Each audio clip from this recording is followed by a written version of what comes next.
اعوذ باللہ من الشیطان الرجیم، بسم اللہ الرحمن الرحیم۔ آج کی 32ویں حدیث 32 حدیث کا عنوان یہ ہے: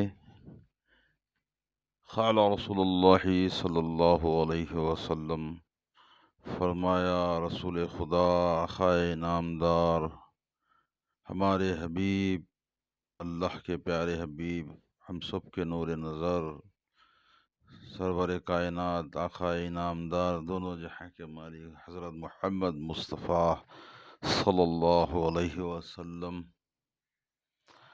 نے لا يدخل الجنة خطات، لا يدخل الجنة خطات، چغل خور جنت میں داخل نہ ہوں گے۔ بے شک چغل خوری دنیا کے جتنے بڑے گناہ ہیں ان میں سے ایک بہت بڑا گناہ چغل خوری ہے۔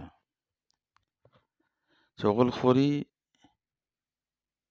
انسان کو اس سے ہمیشہ ہر ٹائم پر گریز کرنا چاہیے، اس سے دور رہنا چاہیے، کیونکہ غیبت سے زیادہ چغل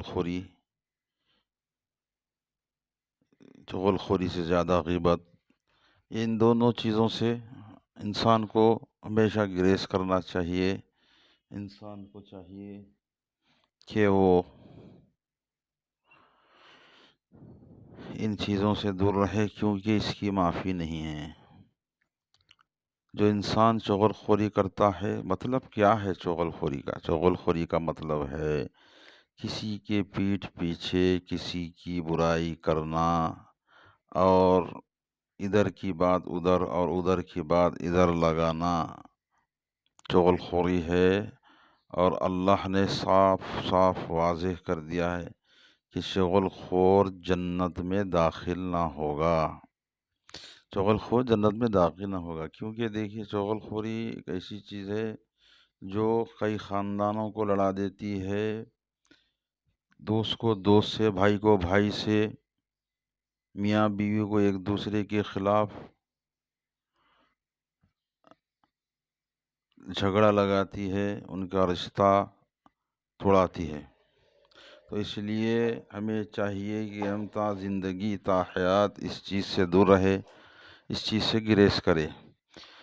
اللہ نے کہا جب اعمال نامہ انسان کا پیش کیا جائے گا تو جب چغل خور کا اعمال نامہ کھولیں گے تو چغل خور کے اعمال نامے میں کچھ نہیں ہوگا، بالکل صاف ہوگا وہ، کیونکہ اس کی نیکیاں تمام مٹ چکی ہوگی۔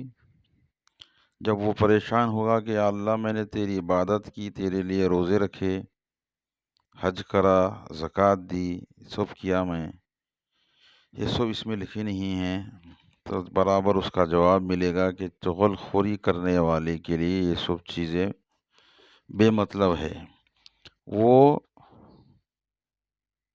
جنت میں نہیں جائے گا اور دوزخ میں اول وقت ڈال دیا جائے گا۔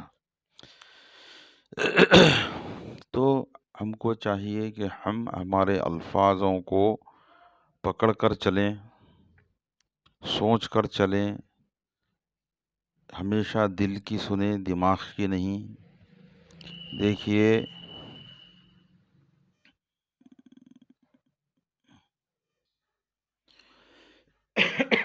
معذرت چاہتا ہوں، چغل خور چغلی کرتا ہے، کسی کے پیٹھ پیچھے بولتا ہے، کسی کے پیٹھ پیچھے جھوٹ بولتا ہے۔ چغل خوری میں it's a mixation of all cocktails which directly throw you in the hell، یعنی کہ دوزخ کی طرف تیزی بڑھا دیتا ہے چغل خوری۔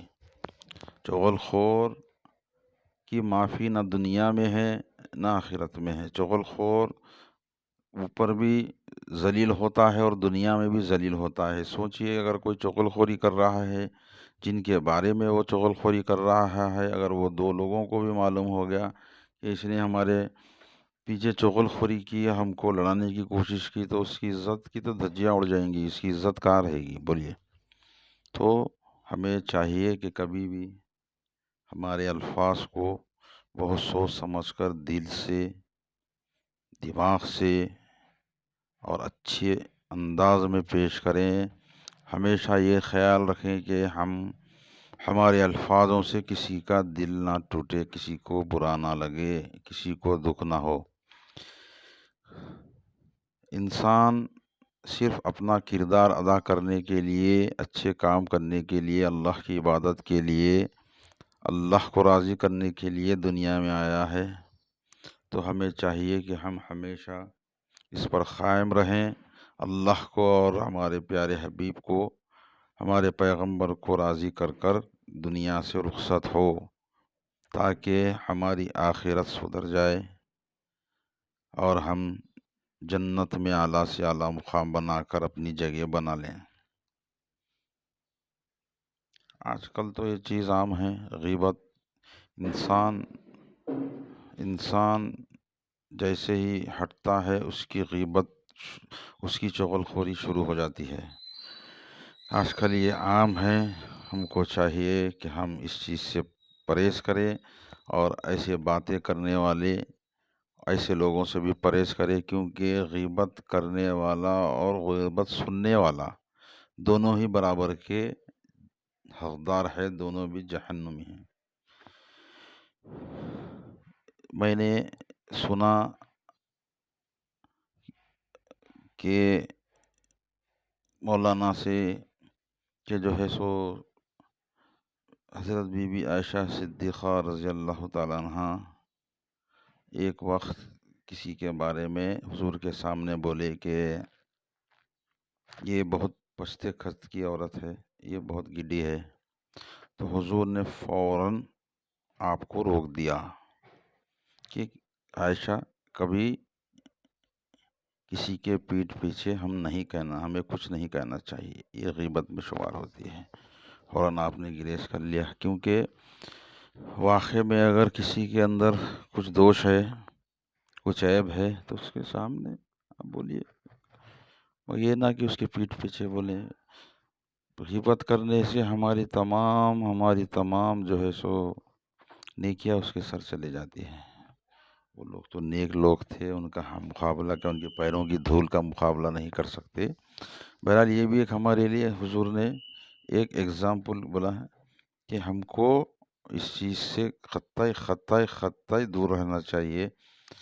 غیبت انسان کو بہت ذلیل کرتی ہے، انسان کو رسوا کر دیتی ہے، اور چغل خوری اسے تو برباد کر دیتی ہے۔ اور سب سے بڑا گناہ وہ ہے جو انسان چغل خوری میاں بیوی کے بیچ میں کرتا ہے، ان کو لڑا دیتا ہے اس قدر کہ ان کا رشتہ طلاق تک پہنچ جاتا ہے، جس سے اللہ کا عرش بھی ہل جاتا ہے۔ تو خاص طور پہ ہم سب کو چاہیے کہ ہمیشہ اچھے انداز میں رہیں، اچھی سوچ رکھیں۔ دیکھیے، ہم بڑے شوق سے گھر میں فلٹر لاتے ہیں،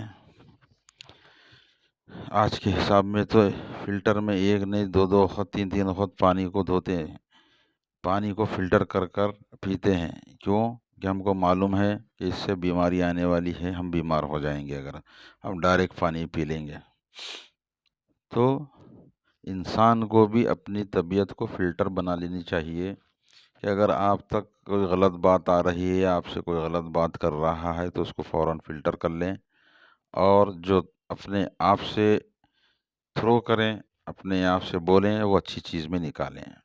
برا آدمی ہے وہ تو اس کا کردار ادا کرے گا ہی، آپ کا کردار اچھا بنائیے، دیکھیے پھر کتنا جینے میں مزہ آتا ہے، جینے کا مطلب بھی ہوتا ہے، اور اپنی زندگی سے محبت بھی بڑھتی ہے۔ تو زیادہ طویل ویڈیو ہو رہی ہے، میں بس یہی انداز میں آپ کو بولنا چاہوں گا کہ اللہ ہم سب کو ہدایت دے کہ ہم ان غلط چیزوں سے دور رہے، غیبت اور چغل خوری کو ہماری زندگی میں نہ آنے دے۔ اللہ ہم کو اس سے پرہیز کرائے۔ غیبت سے بچائے میرا مولا، ہم کو اللہ کی طرف راغب ہو جانا ہے، اللہ کی طرف فوراً اللہ کو راضی کر لینا ہے۔ زندگی چھوٹی ہے، چھوٹی زندگی کو بہتر بنانا ہے، زندگی کو اچھے انداز میں جینا ہے اور اچھے انداز میں دنیا کے سامنے پیش کرنا ہے، تاکہ ہماری زندگی میں اور ہمارے بعد بھی ہم کو لوگ یاد کریں۔ کوئی بھی انسان 100% نہیں ہوتا، اس کو ہمارے ہاتھ میں ہے ہم 100 میں سے کتنے مارکس لیتے ہیں۔ تو جہاں تک ہو سکے میں تمام لوگوں کو، ہر ایک کو ادباً گزارش کرتا ہوں کہ اس چیز سے گریز کریے، غیر غلط باتوں سے گریز کریے، اللہ کی طرف راغب ہوئیے۔ اللہ رازق الرحیم ہے، رب الکریم ہے، اللہ ہم سب کو دیکھ رہا ہے، اللہ ہماری ہر حرکت پر نظر رکھا ہوا ہے۔ تو ایسا تصور زندگی میں کر لیجئے کہ ہماری نگاہ اللہ ہمارے اوپر ہمیشہ رکھا ہوا ہے، تو ہم کو اس کو راضی رکھنا ہے۔ اس طریقے سے ہمارے انداز کو بنائیے، اس طریقے سے ہمارے طور طریقوں کو بنائیے کہ اللہ اور اس کے حبیب ہم سے راضی ہو جائے، اور روز محشر میں ہم سب کی بخشش ہو جائے، اور ہم کو اللہ تعالیٰ جنت میں اعلیٰ سے ملا مقام دیں۔ تو میری آخر میں یہ دعا ہے کہ اللہ ہم سب کو ہدایت دے، اللہ ہم سب کو نیک توفیق عطا فرمائے کہ ہم کو زندگی اچھی سے اچھی طریقے سے جینے کی ہم کو اللہ ہدایت دے، 5 وقتہ نمازی بنا دے، اچھے کام کرنے، نیک کام کرنے اور حلال کمائی کمانے کی توفیق عطا فرمائے۔ دوسری چھوٹی سی بات، کل ایک میرے پاس مسئلہ آیا تھا، تو میں آپ لوگوں سے کچھ بولتا تو نہیں، بس شیئر کرتا ہوں کہ کبھی بھی دیکھیے پیسہ آنا جانا یہ اللہ کے ہاتھ میں ہے۔ اللہ نے صرف یہ کہا ہے کہ کوشش کرنی چاہیے، محنت کرنی چاہیے، کس کو کتنا دینا ہے وہ اللہ کے ہاتھ میں ہے۔ ہماری رزق تو ہم سب کو ماں کے پیٹ میں ہی لکھ دی جاتی ہے۔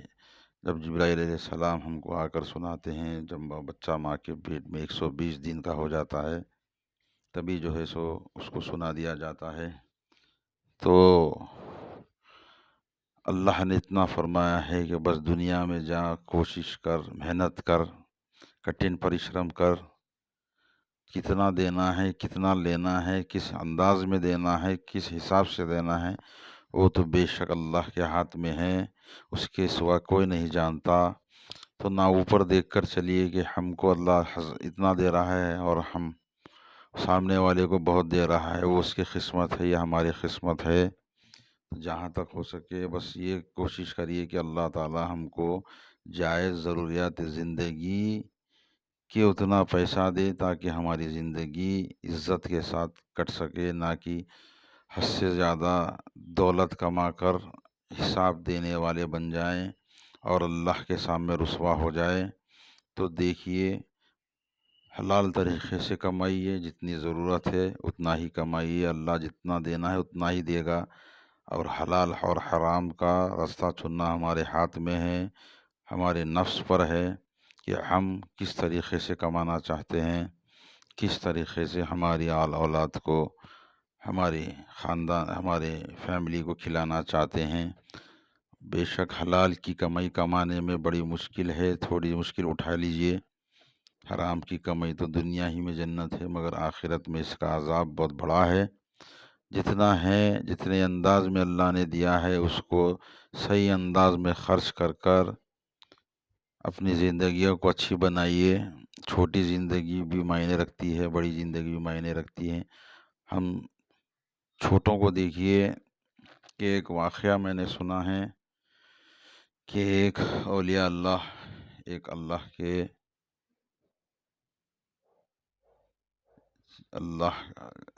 ولی جب جا رہے تھے، جب نماز پڑھے، جب مسجد سے واپس ہوئے تو کسی نے ان کی جوتیاں چرا لی، ان کی جوتیاں چرا لیا. وہ عزت دار شہر کے عزت دار آدمی تھے. اب انہوں پیدل چلنا سوچ رہے تھے، پیدل ننگے پاؤں چلنے کے لیے تھوڑا سا شرما رہے تھے. بہرحال جب وہ نکلے تو روڈ پہ چل رہے تھے. بہرحال یہ دیکھ رہے تھے کہ کوئی مجھے دیکھ تو نہیں رہا، کیا سمجھ رہا ہے وہ. جب ان کے سامنے سے ایک شخص گزرا جس کی دونوں ٹانگیں نہیں تھیں، تو فوراً وہ اللہ کی بارگاہ میں گر گئے اور اللہ سے شکر ادا کیا. اللہ سے گر گڑا کر معافی چاہی کہ یا اللہ ہم کو اس قابل نہیں بنایا، تو ہم کو تو دونوں ٹانگیں دی ہے، تو نے تیرا لاکھ شکر ہے. جن کی ٹانگیں نہیں ہیں ان کا کیا وہ کرنا. تو اس لیے اللہ کا ہر حال میں شکر ادا کریے اور اللہ سے مانگیے. جو بھی مانگنا ہے، اپنی پریشانی ہے اللہ کے سامنے بیان کریے. اللہ ہی اس کو دور کرنے والا ہے، نہ کہ کوئی دنیا کا بندہ.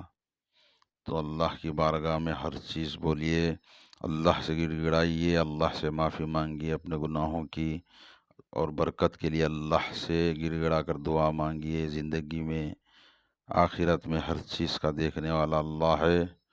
بہرحال آپ تمام سے گزارش ہے کہ اپنی زندگیوں کو اچھی بنائیے. دعا کریے میرے لیے بھی اور ہم سب کے لیے بھی، امت محمدیہ کے لیے بھی. اللہ برابر ہم کو اس کا اجر دے گا. وآخر الدعوانا الحمد للہ رب العالمین. اللہ خیر کرے. جزاک اللہ خیر.